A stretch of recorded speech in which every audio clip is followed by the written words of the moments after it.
मानव और जानवर की लड़ाई, एक प्राचीन परंपरा की कहानी। दोस्तों, इतिहास के पन्नों में दर्ज कहानियां हमें मानव सभ्यता के विकास के साथ साथ उसकी विचित्र परंपराओं से भी परिचित कराती हैं।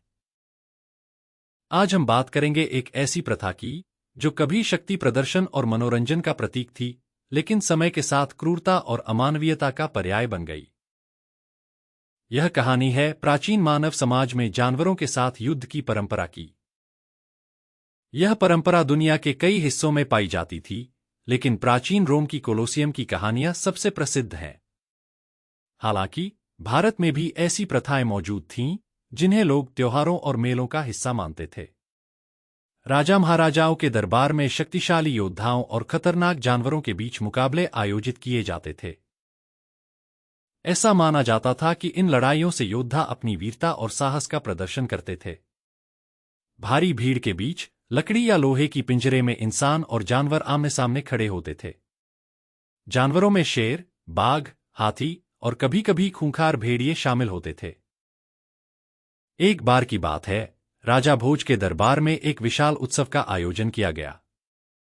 इस उत्सव का मुख्य आकर्षण था एक बहादुर योद्धा और एक खूंखार बाघ के बीच की लड़ाई। लोग दूर-दूर से इसे देखने आए थे। चारों तरफ ढोलनगाड़ों की आवाजें गूंज रही थीं और उत्सुक भीड़ अपने स्थान पर बैठी थी। योद्धा ने अपनी तलवार और ढाल के साथ पिंजरे में कदम रखा। उसकी आंखों में डर नहीं, बल्कि आत्मविश्वास झलक रहा था। दूसरी ओर बाघ गुर्राते हुए अपने पंजे जमीन पर मार रहा था, जैसे वह अपने शिकार के लिए तैयार हो। पिंजरे का दरवाजा बंद होते ही पूरे मैदान में सन्नाटा छा गया। जैसे ही लड़ाई शुरू हुई, योद्धा और बाघ के बीच का संघर्ष देखते ही बनता था। बाघ ने अपनी पूरी ताकत से छलांग लगाई, लेकिन योद्धा ने अपनी ढाल से बचाव किया। लोग तालियां बजा रहे थे, लेकिन हर ताल के साथ मौत का खतरा मंडरा रहा था। इस परंपरा को उस समय वीरता का प्रदर्शन माना जाता था, लेकिन इसके पीछे छिपी क्रूरता को कोई नहीं देखता था।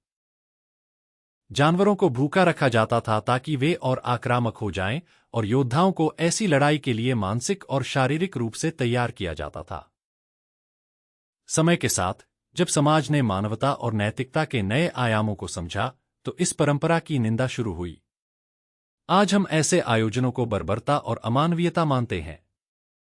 लेकिन यह कहानी हमें यह समझाती है कि कैसे मनोरंजन और शक्ति प्रदर्शन के नाम पर मनुष्य ने प्रकृति और अपने ही अस्तित्व के खिलाफ गलतियां की हैं। तो दोस्तों, इतिहास से हमें यही सीखना चाहिए कि परंपराओं का सम्मान करना जरूरी है, लेकिन अगर वे मानवता और जीवों के सम्मान के खिलाफ जाती हैं, तो उन्हें बदलना भी उतना ही आवश्यक है। क्या आप भी ऐसी किसी विचित्र परंपरा के बारे में जानते हैं? हमें कमेंट में बताइए। अगर यह कहानी आपको पसंद आई हो, तो इसे लाइक करें और हमारे चैनल को सब्सक्राइब करें। ऐसी और भी दिलचस्प कहानियों के लिए जुड़े रहें। अगली बार फिर मिलेंगे एक नई कहानी के साथ। धन्यवाद।